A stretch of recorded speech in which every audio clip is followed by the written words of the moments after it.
नाज़रीन इकराम अस्सलाम वालेकुम। एक नई वीडियो के साथ आपकी खिदमत में हाजिर हैं। नाज़रीन, आज की वीडियो हज़रत सुलेमान अलैहिस्सलाम और मलका बिल्कीस के वाक़ये के मुतल्लिक है।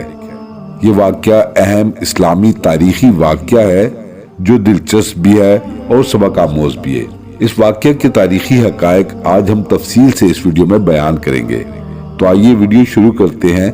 मगर वीडियो शुरू करने से पहले अगर आपने हमारा चैनल सब्सक्राइब नहीं किया तो इसे सब्सक्राइब कर लें और बेल आइकॉन प्रेस कर दें ताकि आपको ऐसी अच्छी और मालूमाती वीडियो सबसे पहले मौसूल हों। तो नाज़रीन, वीडियो शुरू करते हैं। हज़रत सुलेमान अलैहिस्सलाम अल्लाह के एक जलीलुल कदर पैगंबर थे। अल्लाह पाक ने उन्हें जो बादशाहत अता की न उनसे पहले किसी को अता की थी और न उनके बाद। हज़रत सुलेमान अलैहिस्सलाम को न सिर्फ इंसानों बल्कि जिन्नों, शयातीन, जानवरों, चरिंद, परिंद और हवा पर भी दस्तरस दी गई थी। हज़रत सुलेमान अलैहिस्सलाम को अल्लाह पाक ने एक ऐसी सलाहियत अता की जो शायद ही आज तक किसी इंसान को वदीयत की गई हो। वो तमाम जानवरों की ज़बान समझ सकते थे। एक बार हज करने के बाद हज़रत सुलेमान अलैहिस्सलाम वापसी पर यमन में रुके। उनके लश्कर में हुदूद भी शामिल था। हुदूद की ये जिम्मेदारी थी कि वो ज़ेरे ज़मीन पानी तलाश करता जिसे बाद अज़ा जिन खोद कर बाहर निकालते और यूं उनका लश्कर सैराब होता। जब हज़रत सुलेमान अलैहिस्सलाम जमीन पर उतरे तो उन्होंने हुदूद को गैर हाजिर पाया। इस पर आप गजबनाक हुए और आपने इरशाद फरमाया कि मैं उसे सख्त सजा दूंगा। कुछ देर बाद हुदूद आपकी खिदमत में हाजिर हुआ और कहने लगा, मैं आपके लिए एक ऐसी खबर लाया हूँ जिसका आपको इल्म नहीं। मैं आपके पास कबीला सबा की एक सच्ची खबर लाया हूँ।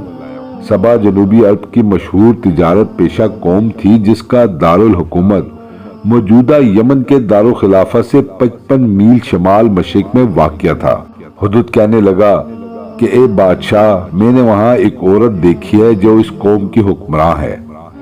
उसको हर तरह की आसाइश और सामान मुयस्सर है। उसका तख्त भी बड़ा अजीम शान है। मैंने देखा कि वो और उसकी कौम अल्लाह की बजाय सूरज के आगे सजदा करती है। इब्लीस ने उनके अमाल उनकी नजर में मरगूब कर रखे हैं और उन्हें राय हक से रोक रखा है। हज़रत सुलेमान अलैहिस्सलाम ने फरमाया, अब हम देखेंगे कि तूने सच कहा है या तू झूठा है। मेरा ये खत ले जाकर उन्हें दे दे, फिर देख वो क्या जवाब देते हैं। हुदूद ने हज़रत सुलेमान अलैहिस्सलाम के हुक्म की फौरी तामील की और खत लेकर मलका सबा के पास पहुंचा।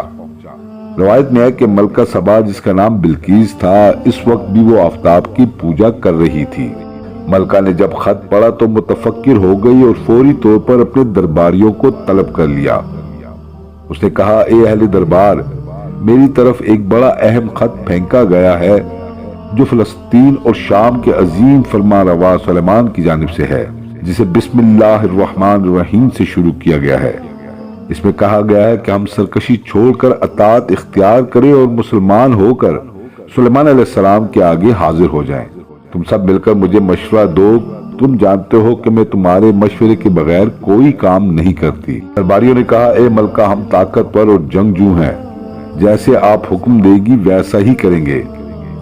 मलका ने कहा, बादशाह जब किसी मुल्क में घुस जाते हैं तो उसे तबाह बर्बाद कर देते हैं और वहां के मुअज़्ज़ज़ लोगों की तज़लील करते हैं। चुनांचे उनसे लड़ना खिलाफे मसलहत है। मैं उन लोगों की तरफ एक हदिया भेजती हूँ, फिर देखती हूँ कि वो क्या जवाब देते हैं। हज़रत सुलेमान अलैहिस्सलाम की तरफ तहाइफ भेजने का मकसद उनका इम्तिहान लेना था कि वो वाकई अल्लाह के नबी हैं या महज मुल्क चाहते हैं। मलका बिल्कीस ने बहुत सारे तहाइफ के साथ अपने एलची को हज़रत सुलेमान अलैहिस्सलाम के दरबार में भेजा। इसराइली रवायात के मुताबिक बिल्कीस ने जो तहाइफ भेजे उनमें सोने की ईंटें, जवाहिरात, 100 गुलाम, 100 कनीजें और मलका का एक खत भी था। अल्लाह ताला ने अपने नबी को इन तहाइफ की तफसीलात वही के जरिए पहले ही बता दी थी। हज़रत सुलेमान अलैहिस्सलाम ने जिन्नात को हुक्म दिया कि शहर में दाखिल होने वाले रास्तों पर सोने चांदी की ईंटों का फर्श बिछा दिया जाए। रास्ते के दोनों जानब सोने के अजीबुल खल्कत जानवर खड़े कर दिए जाएं। वुज़रा और अम्माल, सल्तनत की तमाम कुर्सियों को सोने का कर दिया जाए। دربار کو ہیرے جواہرات سے مزین کیا جائے۔ الغرض جب بلقیس کے قاصد وہاں پہنچے اور انہوں نے یہ سب دیکھا تو شرمندہ ہوئے۔ حضرت سلیمان علیہ السلام نے قاصدوں سے کہا، کیا تم لوگ مال سے میری مدد کرنا چاہتے ہو؟ مگر دیکھ لو جو کچھ اللہ نے مجھے دے رکھا ہے وہ اس سے بہت زیادہ ہے، لہٰذا تمہارا تحفہ تمہیں مبارک ہو۔ اب تم اپنے تحائف کے ساتھ واپس جاؤ اور اپنی ملکہ سے کہنا کہ ہمارا انتظار کرے، ہم ایک زبردست لشکر لے کر آئیں گے جس کا وہ مقابلہ نہیں کر سکے گی، اور پھر ہم تم سب کو ذلت کے ساتھ وہاں سے نکال پھینکیں گے۔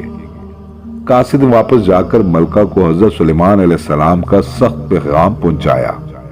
بلقیس ایک سمجھدار اور دانا خاتون تھی، وہ سمجھ گئی کہ وہ واقعی اللہ کے نبی ہیں، لہٰذا اس نے جنگ کی بجائے حضرت سلیمان علیہ السلام کے دربار میں حاضر ہو کر اپنی اطاعت کا یقین دلانے کا فیصلہ کیا۔ وہ ٹھاٹ باٹ کے ساتھ حضرت سلیمان علیہ السلام کی جانب روانہ ہوئی۔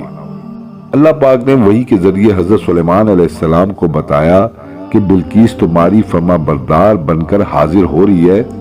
چنانچہ حضرت سلیمان علیہ السلام نے اپنے درباریوں سے کہا کہ تم میں سے کون ملکہ کا تخت میرے پاس لا سکتا ہے قبل اس کے کہ وہ لوگ مسلمان ہو کر میرے پاس پہنچے۔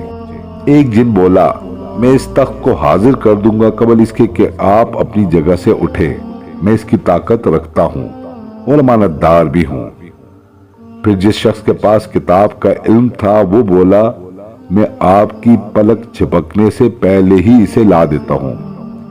جو ہی سلیمان علیہ السلام نے وہ تخت اپنے پاس رکھا ہوا دیکھا، پکار اٹھے، یہ سب میرے رب کا فضل ہے تاکہ وہ مجھے آزمائے کہ میں شکر کرتا ہوں یا ناشکری۔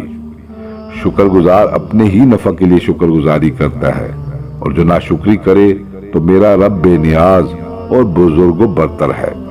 مفسرین کے مطابق وہ شخص حضرت سلیمان علیہ السلام کا کوئی دوست تھا۔ ابن اسحاق نے اس کا نام آصف بن برخیہ بتایا ہے۔ کہا جاتا ہے کہ اس تخت کی لمبائی 80 ہاتھ، چوڑائی 40 ہاتھ اور اونچائی 30 ہاتھ تھی۔ اس میں موتی، سرخ یاقوت اور زمرد جڑے ہوئے تھے۔ حضرت سلیمان علیہ السلام نے ملکہ کا امتحان لینے کے لیے ان کے تخت میں کچھ رد و بدل کروا دیا۔ جب وہ آئیں تو ان سے پوچھا، کیا تمہارا تخت بھی اسی طرح کا ہے؟ انہوں نے کہا، یہ تو گویا ہو بہو وہی ہے اور ہمیں تو پہلے ہی معلوم ہو گیا تھا، ہم تو فرما بردار ہو چکے ہیں۔ بلقیس کے آنے سے پہلے حضرت سلیمان علیہ السلام نے ایک ایسی عمارت بنانے کا حکم دیا جس کا فرش شیشے کا ہو، نیچے پانی جاری ہو، پانی میں مچھلیاں اور دوسرے آبی جانور ہوں۔ حضرت سلیمان علیہ السلام اس عمارت میں اپنے شاہی تخت پر جلوہ افروز تھے اور شیشے کے نیچے سے پانی اپنی پوری آب و تاب سے بہہ رہا تھا، جبکہ اس کے اوپر کا شیشہ نظر نہیں آتا تھا۔ بلقیس کو اس محل میں لایا گیا۔ ارشاد باری تعالیٰ ہے کہ جب اس نے اس فرش کو دیکھا تو اسے پانی کا حوض سمجھا اور کپڑا ہٹا کر اپنی پنڈلیاں کھول دیں۔